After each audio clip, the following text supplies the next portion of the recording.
अस्सलाम वालेकुम to all, this is सना अहमद। उम्मीद है आप सब लोग खैरियत से होंगे। अल्हम्दुलिल्लाह आप लोग की दुआ से मैं भी खैरियत के साथ हूँ और एक और डेली ब्लॉग के साथ हाजिर खिदमत हूँ। नाज़रीन और हाज़रीन, आज जो मैं ब्लॉग बना रही हूँ वो दुनिया के सबसे पहले पैगंबर, जी हाँ, हज़रत आदम अलैहिस्सलाम, उनकी पैदाइश का वाक़या और किस तरीके से उन्हें जन्नत मिली और किस तरीके से वो जन्नत से भी निकाले गए, उस तमाम वाक़या मैं आज आपके सामने पेश करूँगी। बहुत तवज्जो के साथ सुनिएगा। ज़मीन और आसमान, चांद, सूरज और सितारे, दरिया, समंदर और पहाड़, सभी कुछ तो मौजूद थे, लेकिन कोई ऐसी ताकत दुनिया में मौजूद ना थी जो कुदरत की नतियों से फ़ायदा उठाए।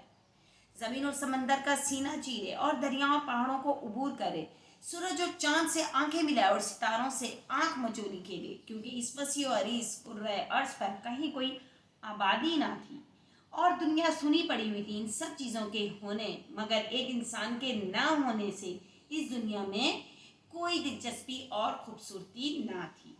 जब अल्लाह ताला ने दुनिया को आबाद करने का इरादा किया तो उसने अपने इस इरादे का जिक्र फरिश्तों से किया और फरमाया कि मैं इस दुनिया में अपना नायब यानी खलीफा बनाना चाहता हूँ। इस पर फरिश्तों को बड़ा ताज्जुब हुआ।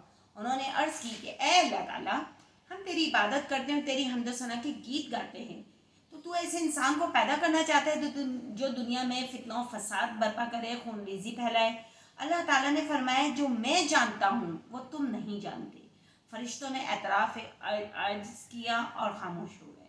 अल्लाह ताला ने मिट्टी से आदम के वजूद को बनाया और उसमें रूह दाखिल करके उसको गोश्त पोश का एक चलता फिरता इंसान बनाया। अब खुदावंद करीम ने आदम अलैहिस्सलाम को सबसे पहले क्या सिखाया? इल्म। जी हाँ, इंसान को अशरफुल मखलूक़ात इल्म की बुनियाद पर ही बनाया गया है और कुछ चीज़ों के नाम और खवास बता दिए और फिर फरिश्तों से इन चीज़ों के नाम दरियाफ्त किए जो कि फरिश्ते नहीं जानते थे। जितना इल्म अल्लाह ताला तूने हमें दिया है हम उतना ही जानते हैं। आदम अलैहिस्सलाम से पूछने पर उन्होंने नहायत सही जवाब दिए, मतलब हज़रत आदम अलैहिस्सलाम को वो जवाब, तमाम जवाबात अल्लाह ताला ने बता दिए थे पहले से ही। इस पर अल्लाह ताला ने फरिश्तों को मुखातिब करते हुए फरमाया कि मैं ना कहता था कि जो कुछ मैं जानता हूँ वो तुम नहीं जानते और मैं तुम्हारे पोशीदा तमाम भेदों से खूब वाकिफ़ हूँ। अब अल्लाह ताला ने फरिश्तों को हुक्म दिया कि इस बंदे खाकी के आगे झुक जाओ और सब फरिश्ते फरमाने खुदाबंदी के मुताबिक आदम अलैहिस्सलाम के आगे झुक गए, सजदा किया। मगर इब्लीस ने, जो दुनिया में शैतान के नाम से मशहूर है, सजदा करने से इनकार कर दिया और तकब्बुर और गुरूर में आकर कहा, होकर नारी होकर, कि मैं एक खाकी के सामने कैसे झुक सकता हूँ, मतलब मैं तो आग से बना हूँ और खाक मट्टी से ये बने हुए आदमी के सामने मैं कैसे झुकूँ? आग जो है वो ज़्यादा पावरफुल है। इस पर खुदावंद ताला ने शैतान को मरदूद करार दिया और उसे अपने दरबार से निकाल दिया। शैतान ने अल्लाह ताला से मोहलत तलब की कि जिसके लिए तूने मेरी तमाम उम्र की इबादत को बर्बाद कर दिया, मैं उसको और उसकी औलाद को हर तरीके से राह हिदायत से हटाऊंगा, भटकाऊंगा, बहकाऊंगा। इस पर अल्लाह ताला ने फरमाया, जाओ, जो जी में आए कहो करो। जो लोग तेरी पैरवी करेंगे उनको, उनसे मैं दोज़ख को भर दूंगा, जो बहुत ही बुरा ठिकाना है। लेकिन दुनिया में मेरे ऐसे बंदे भी होंगे जो तेरे फरेब में नहीं आएंगे और अल्लाह ताला की रस्सी को मजबूती से थामे रखेंगे। अल्लाह ताला का कुरान मजीद में इरशाद है कि वातसिमू बिहब्लिल्लाहि जमीअन वला तफर्रकू, और अल्लाह की रस्सी को मजबूती से थामे रखो और तफर्रुक में ना पड़ो। ऐसे लोग ही जन्नत के असल हकदार होंगे जहाँ बेहतरीन नेमतें मौजूद होंगी और नहरें बह रही हैं। आदम अलैहिस्सलाम की दिल बस्तगी और तन्हाई को दूर करने के लिए हज़रत हव्वा अलैहिस्सलाम को भी पैदा किया और इन दोनों मियाँ बीवी को हुक्म दिया कि जन्नत में जाकर रहो और जो तुम्हारा जी चाहे वो खाओ पियो, लेकिन एक बात का ख़ास ख्याल रखना। अल्लाह ताला ने एक ख़ास तंबीह की थी उन्हें कि एक दरख्त के पास जाने से, उसका फल खाने से मना कर दिया था। अगर तुम वहाँ जाओगे और उसका फल खाओगे तो तुम्हारा शुमार भी जालिमों में होने लगेगा।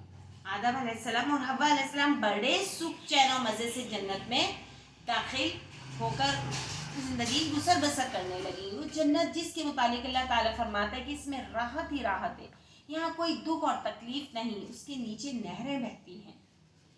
अब क्या होता है, यहाँ शैतान का वार काम आ जाता है। शैतान ने जो अल्लाह ताला से, मरदूद ने वादा लिया था कि मैं तेरे बंदे को बहकाऊंगा, تو اللہ تعالیٰ نے فرمایا تھا وہ میرا بندہ نہیں ہوگا اور میں ان کو دوزخ سے بھر دوں گا. یہاں بھی وہی بات کی شیطان نے کہ آدم علیہ السلام کی پیدائش کے ساتھ ہی ابلیس کو یعنی شیطان کو انسان سے نفرت ہو گئی, دشمنی پیدا ہو گئی. اسی انسان کے باعث اس کی صدیوں کی عبادت برباد ہو گئی, جس کے سب سے زیادہ رکوع سجود تھے اللہ تعالیٰ کے پاس. فرشتوں میں سب سے زیادہ عبادت گزار, طاہر, عابد, زاہد, جو اللہ تعالیٰ نے اس کو نام دیے تھے, ان تمام چیزوں پہ ظاہر اس نے سجدہ نہیں کیا اور پانی پھیرا. اب وہ انسان کا دشمن ہو گیا. اسی لیے وہ اس کوشش میں مصروف رہنے لگا کہ کسی طرح آدم علیہ السلام کو چکما دے کر اپنے دل کی خلیش دور کرے. شیطان نے بڑے ہی لبھانے سے حضرت حوا علیہ السلام کو بہلایا پھسلایا کہ اس درخت کے قریب جانے پر آمادہ کر لیا, جس کے قریب جانے سے اللہ تعالیٰ نے صاف طور پر منع کر دیا تھا. اور کچھ بحث و تکرار کے بعد حضرت آدم علیہ السلام بھی اس پر راضی ہو گئے. وہ اس شیطان نے اپنا وار کامیاب وار کیا. جب وہ اس درخت کے پاس گئے تو انہوں نے محسوس کیا کہ وہ وداؤٹ ہو گئے, مطلب وہ برہنہ ہو گئے ہیں. یہ اللہ تعالیٰ کی نافرمانی کی پہلی سزا تھی. اب آدم اور حوا کو اپنی غلطی اور گناہ کا احساس ہوا. اپنے اس فعل پر بہت نادم اور پشیمان تھے. اللہ تعالیٰ نے فرمایا کہ میں نے تمہیں پہلے ہی منع کر دیا تھا کہ اس درخت کے قریب نہ جانا, اور یہ بھی کہہ دیا تھا کہ شیطان تمہارا کھلا دشمن ہے. اس پر آدم و حوا علیہ السلام نے بارگاہ خداوندی میں گڑ گڑا کر کہا, اے اللہ, ہم نے اپنی جانوں پر ظلم کیا, اور اگر تو نے ہمیں معاف نہ کیا اور ہم پر رحم نہ فرمایا تو ہم کھاٹا پانے والوں میں سے ہو جائیں گے. قرآن پاک میں جا بجا یہ ارشاد ہے, ربنا ظلمنا انفسنا وان لم تغفر لنا وترحمنا لنکونن من الخاسرین.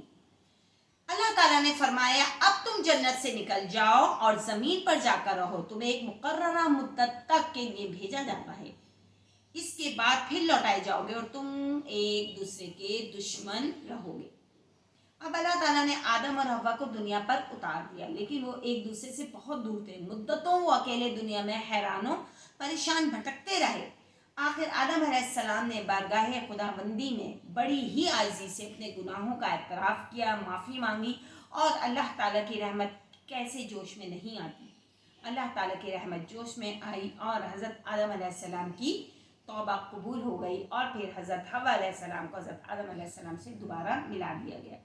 اب اس کے بعد کیا ہوتا ہے اس کا انشاءاللہ تعالیٰ سیکنڈ پارٹ میں کل کے ولاگ میں پیش کروں گی. بہت توجہ کے ساتھ سنیں گے, بہت انٹرسٹنگ واقعہ ہے, اور ہمیں اپنے بچوں کو ان اسلامک واقعات کو بتانا چاہیے تاکہ بچوں کو نو ہاؤ ہو کہ کس طریقے سے قرآن پاک میں ہے ابا واستکبر وکان من الکافرین کہ للملائکۃ اسجدوا لآدم فسجدوا الا ابلیس ابا واستکبر وکان من الکافرین, کہ اے فرشتوں آدم کو سجدہ کرو سوائے ابلیس کے تمام فرشتوں نے سجدہ کیا, اور ابلیس کا شمار پھر کافروں میں ہونے لگا.